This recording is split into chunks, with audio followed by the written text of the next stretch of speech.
actually goes by really fast. It just, you'd be surprised, I think. It seems slow watching a match. You think, wow, we have tons of time.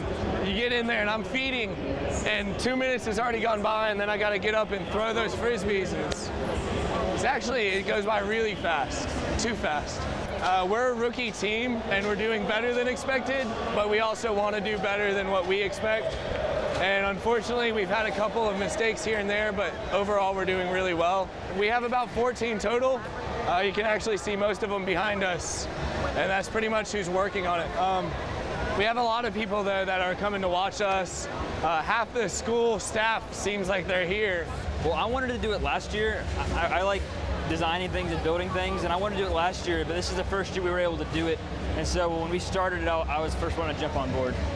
It's been really friendly between the schools.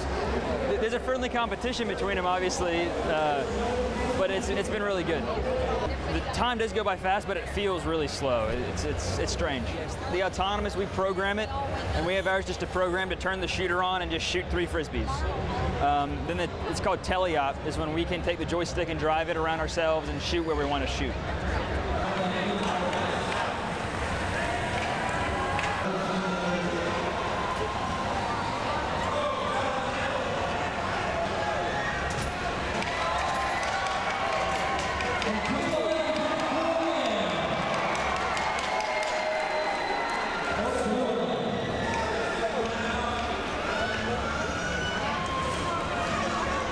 Well, interestingly, from a rookie standpoint, we didn't know what to expect, really. So I think that I didn't realize it was this big of a robot culture. So we missed a little bit on that, some things that we could do a little differently for next year, be better prepared for that. And other than that, I think we're almost in a, as far as our robot design is concerned, we're definitely on a level playing field. And so that's exciting for us. It's been great. Some of the students that are in the robotics club are also in the physics class. And so we were going over things in physics that they were immediately able to apply in building the robot for projections.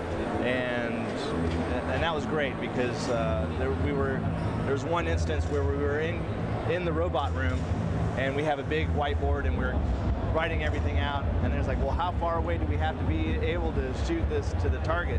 I said, well, I've already just shown you all the math. Now get out there and use your SOHCAHTOA and find those angles, and you'll get it. And so they did immediately, and so it took a lot of the guesswork right out, and that was neat for them to see how it immediately applied. From the very beginning, we're very clear that this is going to be student-led, student participation, and that's a big commitment. It just took a while for some of them to find their niche. We have 3 young ladies on the team, and they became our bumper experts. And so, you know, they were trying to figure out where they fit in this whole design.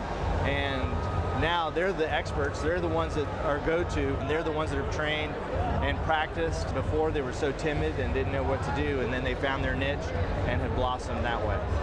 It was definitely a new experience for us, but it's always fun to learn new things, and we were really excited to join because we didn't really have a big background. So new things, we're pretty savvy with the tools now, so we definitely learned a lot. I haven't decided anything, but now if I do decide I want to go into engineering or technology, I know what I'm getting into, because before I didn't. And I'm like really good at math, so I kind of like being around the engineering aspect of it, and just working with tools hands-on is just awesome.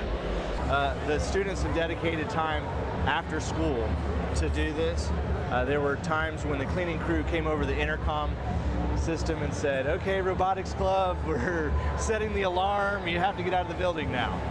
So they've worked hard late at night to make this work. For them, there's so many things that they're learning, from life skills to teamwork, leadership, delegation of jobs for all the different robot components.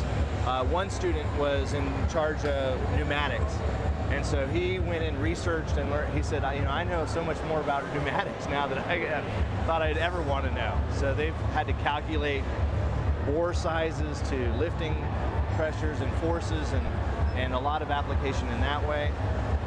Immediate applications for the math and the physics, the science, and just really learning about business, running a budget, and fundraising, and all the different aspects that went into building the robot, even PR, and so much that they've learned that is definitely going to help them in the future. And we had a very late start as far as getting our parts ordered and the money. One of the things about the money, HTC really came through for us, and they gave us a great grant that helped us up until that point. Without that money, we wouldn't have been able to do that. And so we really thank HTC for that.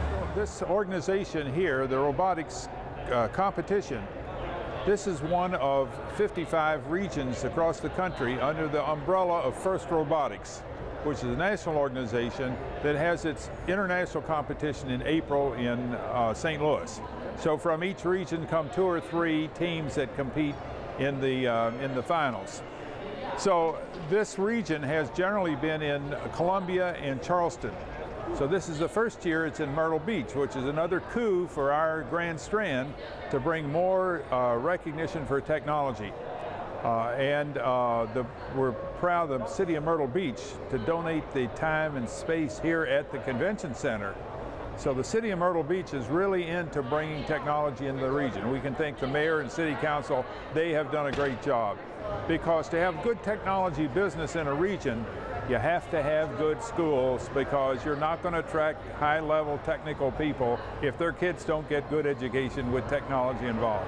We're fortunate, Horry County, City of Myrtle Beach, very strong in that, very active, which is another reason this came here, is because of the strength of the technology in this area. These kids, I'll call it the cream of the crop, because I'm an engineer and I love engineers. But these kids are absolutely perfectly behaved. They're in there having the time of their life with their dances and cheering, but it's a refreshing, because they're trying to cheer on their compatriots in technology. My God, where else do you see that? Hooray for mathematics, hooray for science. This is it. You can't ask for better.